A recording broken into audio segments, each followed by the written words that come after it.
Hello everybody, Yom Tov. It's Monday. Yes, it is. It's Monday. Monday all day. Wherever you are on the planet, it's either Monday morning, Monday afternoon, Monday evening, or Monday night. So whatever kind of day you've had, I hope it's a good one. I hope it's been a good one. And here I am after another long hiatus. How is everybody? I hope you're all doing really well.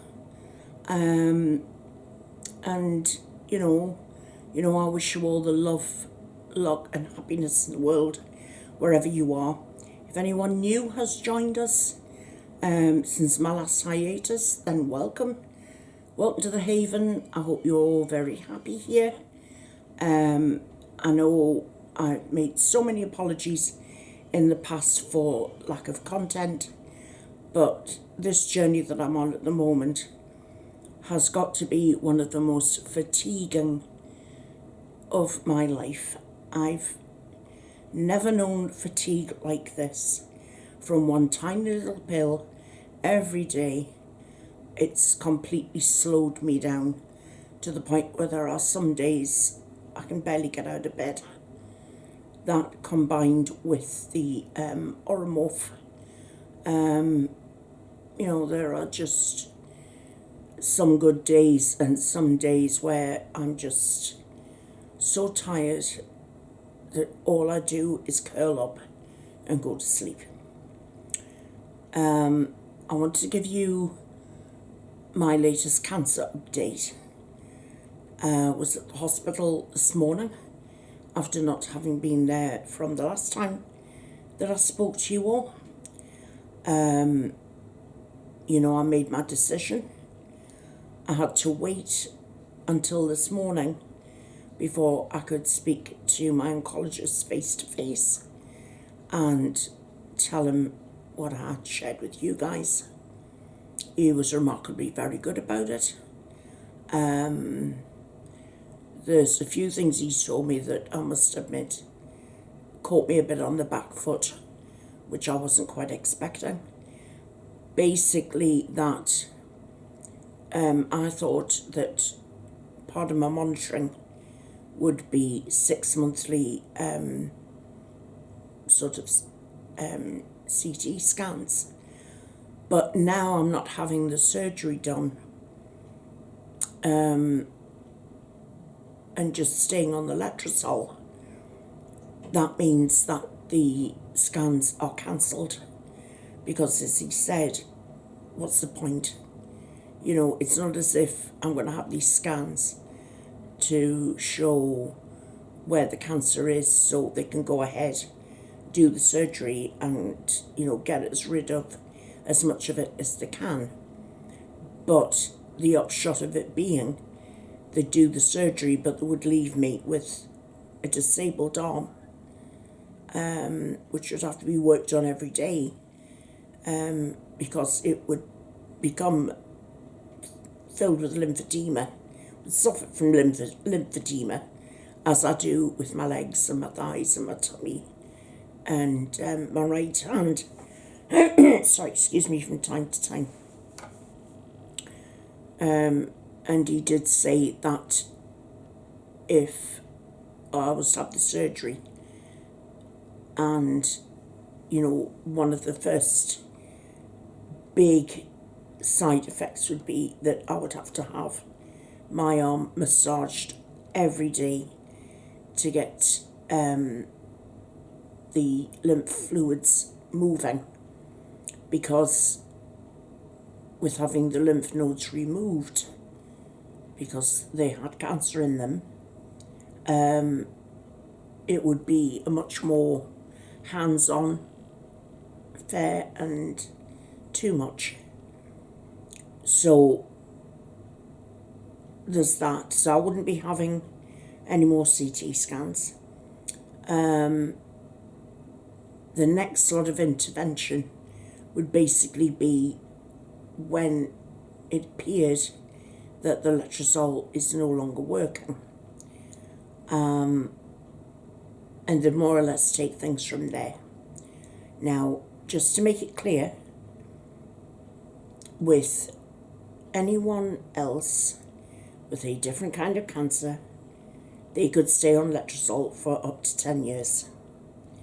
Because I have inflammatory breast cancer, that makes things completely different, and I would basically get maybe 2 to 3 years. If there was a problem, it could be basically 18 months.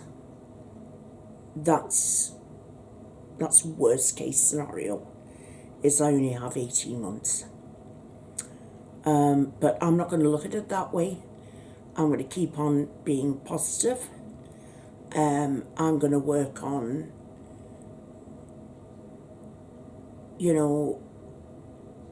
I think it's fair to say that I would like to work on 3 years, with anything else being a bonus.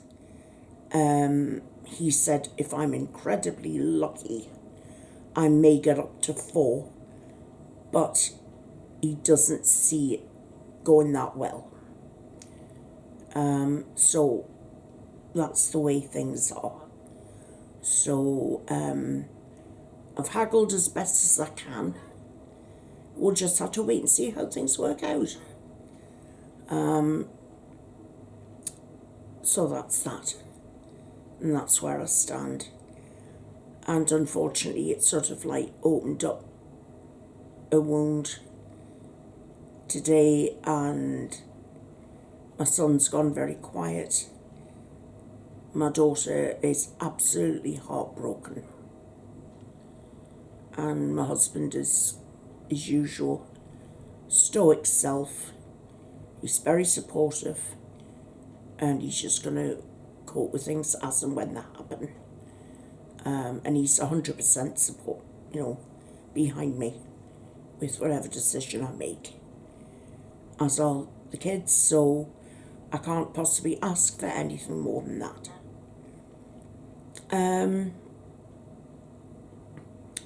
So, in the meantime, what I wanted to do was, I wanted to thank all of you who continue to be there for me, who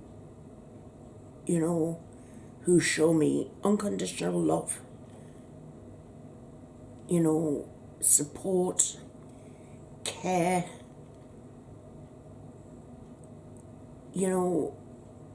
I'm so very lucky. I am so lucky not only just to have, the best family, but to have such good friends. And trust me when I tell you, I thank God for you every single day. And you're always in my thoughts, in my prayers. I do believe in the power of prayer. Every week, I'm in sort of like on the receiving end of the goodness of the prayer group at my synagogue. And I do believe in the power of prayer. I know that my lovely Daphne Angel has got me in her weekly prayer group, in our Bible group studies, I think it is. Daphne, I hope I've got that right. But as you all know, Daphne and Candace are my angels. And I'm not going to sort of desperately try and remember everybody's name. But, I'll give it a go. There's Jason, there's Meg, there's Ronnie and 2, there's Daphne Angel, Candace Angel, there's Will, there's Angie. If Angie's watching this, I haven't put a face of makeup on in over 6 months. Must be nearer to 8 months. And I just hope I've done a decent job today. I'd almost half forgotten what to do. I haven't watched any videos. I just thought, I've got all the stuff here that I would need. I'm just going to plonk it down on the table. Here's my new brushes, and I'm going to just hope for the best. And that's what I did. So I hope I look nice and bright and shiny, and, you know, because I don't look as if I'm ill. You know, I don't look ill. I don't feel ill. You know, I must admit, I've got to tell you, I had to be up at 5 o'clock this morning because my appointment had been changed from 11:30 to 9 o'clock. And I knew that I would need to get, you know, showered and the whole 9 yards, but I got held up because when I woke up, I was in the most excruciating pain in my right shoulder socket and the right muscle, and it must have taken nearly an hour and a half for the pain relief to really kick in. And I was just making these horrible guttural sounds. I was in so much pain. I wasn't crying. I wanted to rip my arm off. I wanted to bang my head off the wall. It was just, you know. By the way, if you hear any chirruping or meowing, it's just the cats. I've got a bit of time to myself. You know, I've got the time to make the video in peace because Bill and the kids are out shopping. So I thought I'm going to grab this time and I'm going to talk to my friends because you've been so patient and so kind, and I just wanted to grab these few moments with you. Yet again, I have forgotten to check the time, so I don't know how long I've been talking to you at the moment. I think it's been about 15 minutes. I don't want to make the video too long, because I know there's only certainly so much, you know, rope you can take, you know, before people start to get bored. I don't know if you can notice over my left shoulder, but I've got a lovely new purple kettle, which I think goes nicely with the walls. And I've got a purple, toaster. And I've got the purple drainer, as you can see over my right shoulder. So, hope you like it. I only bought it a couple of days ago. Came really quickly from eBay. Because the other kettle sort of was making these dying, crackling noises, which I honestly got to tell you, I wasn't very happy with that. So, got a lovely new purple kettle, and I love it. It's great. I can't, hold it or anything because it's too much for the shoulder. I haven't driven in 6 months, you know, guys. I haven't driven the car in, it's got to be 6 months or a little bit over. And that scares me. But it's been all the trouble with the arm. And at first, Mr. Critchley said, no, letrozole doesn't cause these problems. But this morning, when I told him what was happening, he said, actually, you're right. Letrozole does cause problems with the joints and the muscles. And I went, oh, right, great. So for all this time, I've been wondering what it was, second guessing myself, and I was right from the first time, wasn't I? And he went, yes, you were. So yay me. The other thing I wanted to talk to you guys about, and it's just about letting out a bit of steam. Did I say that right? Letting off some steam. I wanted to let off some steam. And I just wanted to get your opinion on things, because I love my family, don't get me wrong, but I don't have anybody else to talk to. I can type to people, but sometimes I don't have the energy. I'm too tired to type. But this thing, first off, this war with Ukraine and Russia, my heart breaks for the people of Ukraine. And because you're not supposed to talk about the war in a video, or at least title it about that, I don't want to get the Haven blocked or banned or whatever it is. So that's why it's not on the title of the video. But I just wanted you to know that I don't know what your opinions are. I know there are some Russians who will believe what Putin says, that of course the Ukraine is filled with Nazis and this, that and the other. It's not true. Vladimir Kerensky, or Kelensky, sorry, I've had a brain fart, I can't remember his name, God love him. But just an ordinary guy, comedian, and there's corruption and they want a decent politician. And he's not a politician, but he gets up and says, hey, I'll be president. I'll do that. And there he finds himself as president of his country.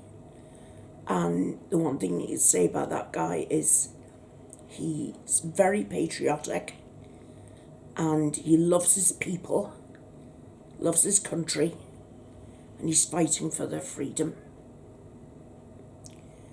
And he obviously loves Winston Churchill because he gave a speech to the UK Parliament the other day and he got a standing ovation. I was applauding him, sitting listening to his speech. And a wonderful man, truly wonderful man, in my humble opinion. Now, I know that there are an awful lot of Russian people who don't agree with this war. And but they're not allowed to express themselves. The government in Russia is going to try and put down any opposition to the government hardlines. There are some Russians who do believe in the worst, but they have government-controlled media. But there are some stations, a lot of them have been closed down, who have been getting out the truth. And they are doing their best to share the truth with the Russian people. And I think it's wrong that because you oppose a conflict and you oppose your president, that you should be locked up in jail and the children terrified, because children make little posters saying stop the war. So they take the children in and terrify them. Why? Where is the thinking? Is that not just cruel? So I've donated to 2 different charities that have been set up to help the Ukrainian people. Sorry, I should say people of Ukraine. Please forgive me. One is to help Ukrainian Jews to get all the support that they need. If they want to leave the country, then funds are needed to get them out. There are a lot of Jewish families in the UK who are more than prepared to take Jewish refugees. At the same time, they are also prepared to take in non-Jewish Ukrainian refugees. So I want to make that absolutely clear. If I had the space, and you all know that I'm Jewish, I would, offer a home to refugees, whether they be Jewish or non-Jewish. Unfortunately, I just don't have the room. And I'm also giving to a charity that is buying, they're taking some of the money and they're obviously having it sent as cash so that it can be distributed so that people can buy their own, goods if they can get them, obviously. But the rest of the money's being put towards buying things like nappies and diapers, things for babies, baby food as long as it's not in glass. You can also send off, instead of giving money, you can buy tinned food, packet food, and you can take it to a collection centre where they'll help parcel it up and what have you. So that gets sent to Ukraine. So I've been doing that. I'm trying to do my bit.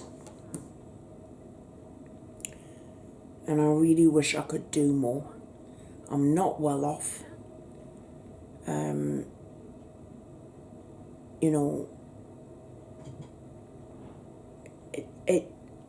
Let's just say, if I had more money, then I would more than happily do more. But I don't. So I'm stuck. Excuse me, I need to tell my cat off. Get off the table. See? The Jews do as they absolute please. They seem to listen to the kids more than they listen to me. I'm going to have a fag, sorry, but, it is what it is, guys. Now, what's the other thing I was going to say? Oh, yes. Something that's been affecting our shores in the UK is hapless Harry.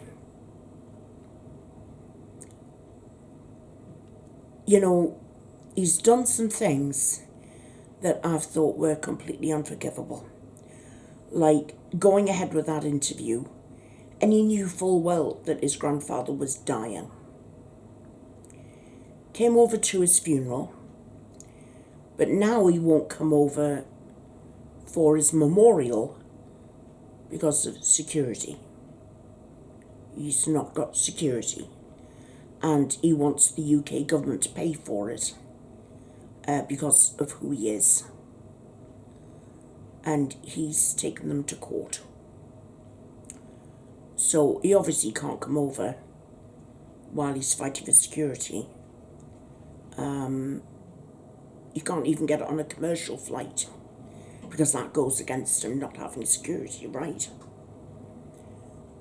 But a couple of weeks after his grandfather's memorial, he's going to the Netherlands for the Invictus Games.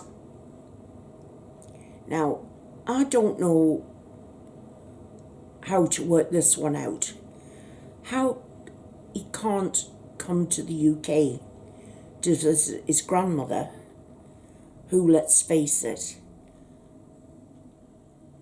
we don't know how much longer the Queen has got. She's going to be 96 next month. longest year serving monarch in the world, longest serving monarch in the United Kingdom. Even before we were a United Kingdom, when it was just kings and queens of England, you know, and he's not coming to remember his grandfather who adored him. I'm sorry, but he's just a spoiled brat, and I used to think that it was his wife who was the problem. No, I think they're as bad as each other, and the least I hear of them, the happier I will be. I don't want to hear about them anymore. As far as I'm concerned, they are ex-royals. They threw in the towel. They said it was all for, this reason, that reason. It wasn't. Harry's always been lazy. He's obviously had mistakes that have been covered up for him in the past, but they're not going to be covered up for him anymore. I think that he should have his title stripped. I even think he should have his prince title taken away. I know he was born a prince, but he doesn't deserve to be one. You know, and I mean, an awful lot of people really can't stand Prince Andrew, but I will say this for Prince Andrew. He is a genuine war hero. Because I know I was a young woman at the time of the Falklands War. And I remember the role Prince Andrew played. And he didn't have anybody stepping up to the plate and protecting him. He took the role as a decoy in an Apache helicopter, getting in the way of a rain of fire from Argentinian bullets and missiles. And he put his life on the line for the people of the Falkland Islands. And he made his country proud. Now, fair enough, he's got mixed up with this Virginia Giuffre, who, to be quite honest with you,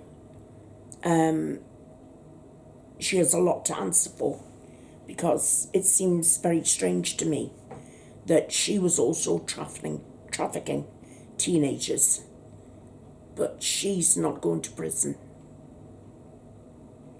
And she's still going around naming names. And she's got lawsuits here, there, and everywhere. And I don't know how much is Prince Andrew's settlement on her was. I don't know. I don't believe it was as many millions as being said in the media. I think a lot of it has come from the sale of the Swiss chalet. I think it's under 10 million. I think it's somewhere between 5 and 10 million. But I don't believe it's as much as 12. And Virginia Giuffre is squeezing him because it takes the limelight away from Bill Clinton. Because let's face it, Jeffrey Epstein, the pervert and paedophile that he is and was, had a painting of Bill Clinton on his wall wearing the dress that Monica Lewinsky wore when he and her were having an affair. So Bill Clinton has a tale to tell.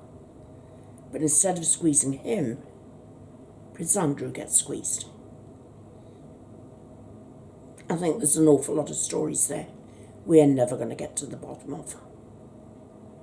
But these are just my humble opinions. This is all what I've been thinking of based on what's reported. So please don't sue me, because it is just my honest and humble opinion of what I think is right and wrong in this particular case. Harry's broken his grandmother's heart, and I'm ashamed of him. I'm absolutely ashamed of him. You know, I'm dreading these memoirs coming out. I've got no intention of buying the book and reading it. And I'm not spending my good money on Harry's toilet paper. I'll let Lady C buy it, and then she can read out sections, because I love Lady Colin Campbell. She's just amazing, and I'll listen to her instead and see what she's got to say. Well, I have looked at the time, and I think I've covered just about everything. I've realised that I've never shown you guys the glassware that I sent Lorraine, that I eventually got back. What I'm going to do, excuse me, I must have some Coke.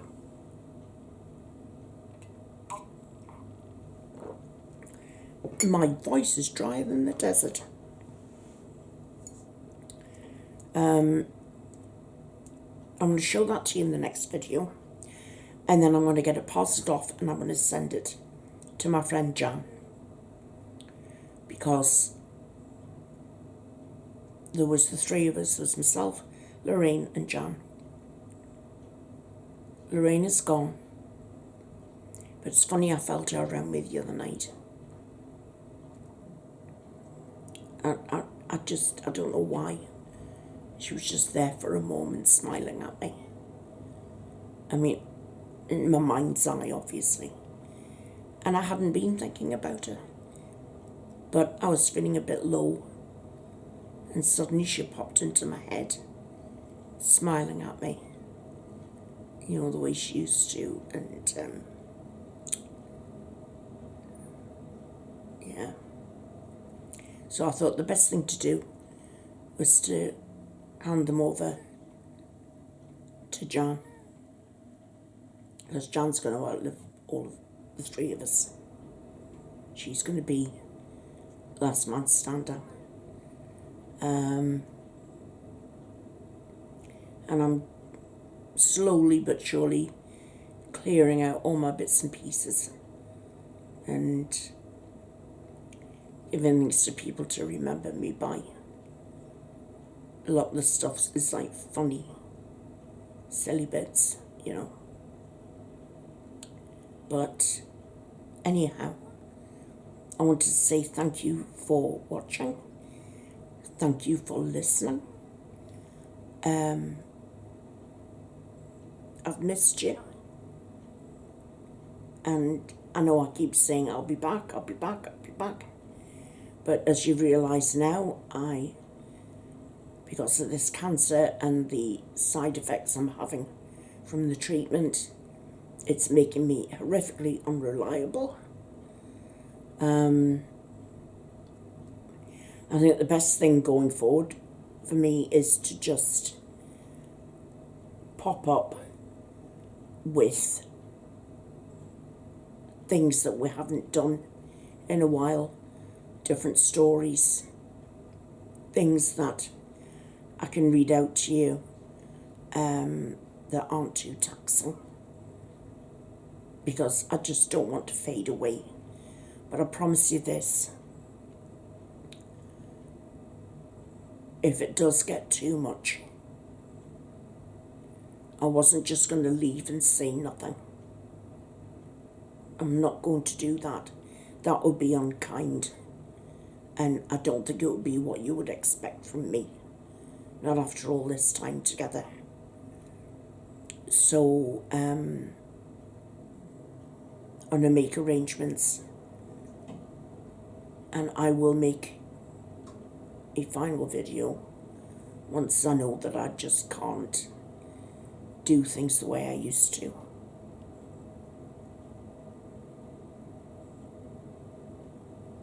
This is not how I planned my life out to be, guys, not at all.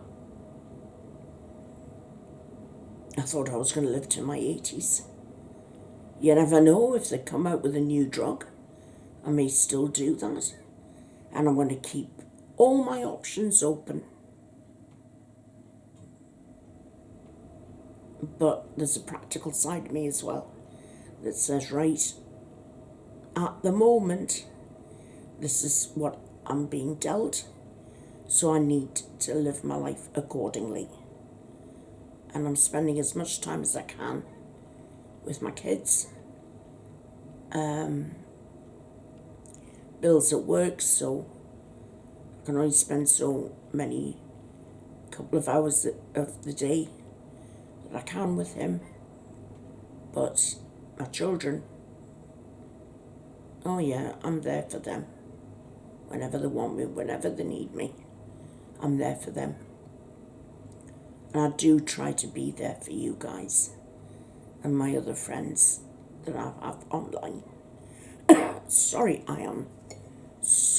my voice is so croaky. But again, I've honestly got to tell you, everything's changed since the Satrazol. Gives you a dry throat and a cough and, you know, I mean, so far, touch wood, bits and pieces like that round me. No COVID. Touch wood, touch wood, touch wood. Knock, knock. So I don't get COVID, but I do get cancer. Very strange. But isn't that just me all over? You know, totally strange. I often wonder what plan the universe has for me. Oh well, I'll let you know as each bit unfolds. I do go back to the hospital in 3 months, 9th of May. Back there again. Just so they're going to keep an eye on me. That's all. So, anyway, I'm going to love you and leave you. Thank you again for being here with me. And I love you all very, very much. And I'll see you again in the next one. Love you. Bye-bye. Bye-bye.